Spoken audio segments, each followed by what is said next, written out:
हटाओ हटाओ नालासोपारा पश्चिम में डंपिंग ग्राउंड नहीं होने देंगे, नहीं होने देंगे। लोगों को अपनी गलती का एहसास हो गया है।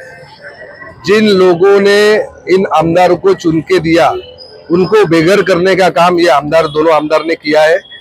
नालासोपारा ईस्ट में एसटीपी रिजर्वेशन वाली जगह में 41 बिल्डिंगें थी। गए 25 साल से हमारे लोक नेता उनके साथ थे, उनके साथ न्यायालयीन लड़ रहे थे, तब तक उनको जरा भी हाथ नहीं लगा।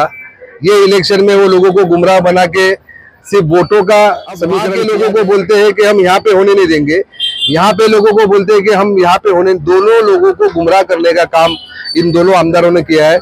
और दूसरे आमदार को तो इस बारे में मालूम ही नहीं है।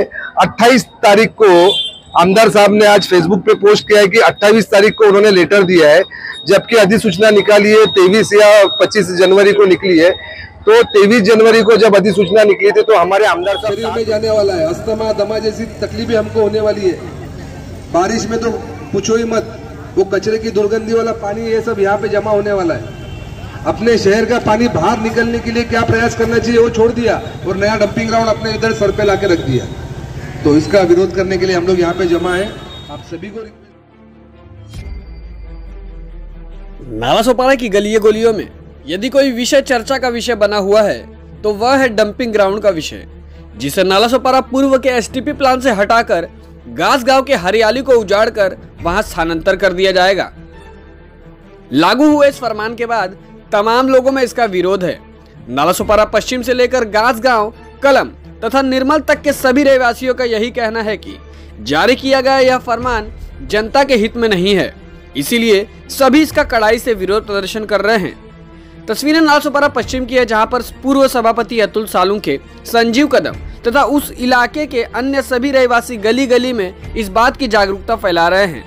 चूंकि यदि यह डंपिंग ग्राउंड पूर्व से हटकर पश्चिम के शहरी भाग में आ जाएगा तो नुकसान तो है ही, साथ ही एक जीता जाता एवं एक बड़ा हरियाली वाला भाग भी नष्ट हो जाएगा।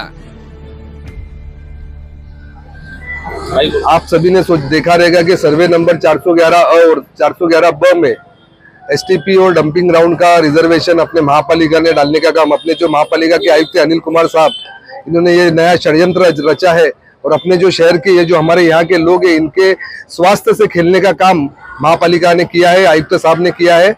और इसके पीछे ये जो नए आमदार खड़े हैं उनका हाथ है या सरकार का हाथ है मालूम नहीं है।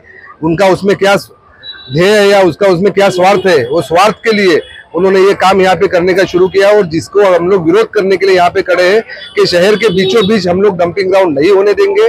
डंपिंग ग्राउंड ये कभी भी शहर के बाहर होना चाहिए। हमारे एरिया के लोगों का जो स्वास्थ्य है उसको बिगाड़ने का काम हम नहीं करेंगे। हमारे लोक नेता आमदार हितेंद्र ठाकुर, युवा आमदार क्षितिज ठाकुर ने पत्र व्यवहार किया है। वो मुख्यमंत्री साहब से भी अभी जल्दी भेंट लेके इस विषय पे चर्चा करके डंपिंग ग्राउंड रिजर्वेशन यहाँ से हटाने का काम जो भी है वो जल्द से करने वाले हैं और वो लोगों के साथ इसके लिए खड़े रहने वाले हैं। सर, पहले भी शहर के बीच में डंपिंग ग्राउंड बनाया गया था, उसके बाद कई हजार लोगों को बेघर होना पड़ा। आज भी शहर के बीच में उसी तरीके का डंपिंग ग्राउंड बनाने की तैयारी शुरू है। क्या लगता है आने वाले समय में इससे फायदा है, लोगों को नुकसान है, और लोगों का किस तरीके का प्रतिसाद है, क्या बताएंगे? लोगों को अपनी गलती का एहसास हो गया है। जिन लोगों ने इन आमदारों को चुन के दिया उनको बेघर करने का काम ये दोनों आमदार ने किया है। नालासोपारा ईस्ट में एसटीपी रिजर्वेशन वाली जगह में 41 बिल्डिंगें थी। गए 25 साल से हमारे लोक नेता उनके साथ थे, उनके साथ न्यायालयीन लड़ रहे थे, तब तक उनको जरा भी हाथ नहीं लगा। ये इलेक्शन में वो लोगों को गुमराह बना के सिर्फ वोटों का समीकरण किया गया और जैसे ही वो जीत के आए उनको, जैसे लोग बोलते हैं कि मोदी जी के हाथ में ही सब न्यायालय, उच्च न्यायालय हो या सर्वोच्च न्यायालय हो, मोदी जी के हाथ में, वैसे ही लोगों के खिलाफ वहाँ पे न्यायालय से यह आदेश आया और वो बिल्डिंगें तोड़ने का काम हुआ। अब वहाँ के लोगों को बोलते हैं कि हम यहाँ पे होने नहीं देंगे, यहाँ पे लोगों को बोलते हैं कि हम यहाँ पे होने, दोनों लोगों को गुमराह करने का काम इन दोनों आमदारों ने किया है। और दूसरे आमदार को तो इस बारे में मालूम ही नहीं है। 28 तारीख को आमदार साहब ने आज फेसबुक पे पोस्ट किया है कि 28 तारीख को उन्होंने लेटर दिया है, जबकि अधिसूचना निकाली है 23 या 25 जनवरी को निकली है। तो 23 जनवरी को जब अधिसूचना निकली थी तो हमारे आमदार साहब कहाँ थे?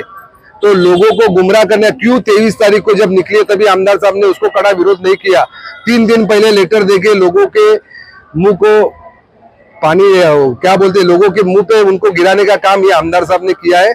इसको हमारा कड़ा विरोध है, पूरे शहर के जनता का इसको विरोध है। हमारे आमदार इसके साथ, हमारे जनता के साथ खड़े रहेंगे, हम इन जनता के साथ खड़े रहेंगे और ये आरक्षण यहाँ से हटाने के लिए जो भी प्रयास करना पड़े, न्यायालयीन प्रयास, न्यायालय में जाना पड़े तो भी हम जाएंगे। इतना हम यहाँ पे बोलते हैं। जिस जगह पर डंपिंग ग्राउंड बनाने की तैयारी शुरू है, यहाँ पर आप पूर्व सभापति रह चुके हैं वसई विरार शहर महानगर पालिका के, लोगों की तरफ से क्या प्रतिसाद है? आपको लोग ज्यादा टच करते होंगे तो क्या बताएंगे लोगों की तरफ? लोगों का कड़ा विरोध है। आज सुबह से हमारी ये 5वीं मीटिंग है। लोगों ने हाथ जोड़ के हमसे माफी मांगी कि हमारा गलती हो गया कि हमने इन लोगों को चुन के लाया। चुन के लाने के बाद ये लोग देखो, ये इन्होंने उनको वोट करके जो है वो विरोध में लोग खड़े हैं, उनके निषेध कर रहे हैं कि आने वाले समय में उनको जगह ये जनता ही दिखाएगी। इतना यहाँ पे बोलता हूँ।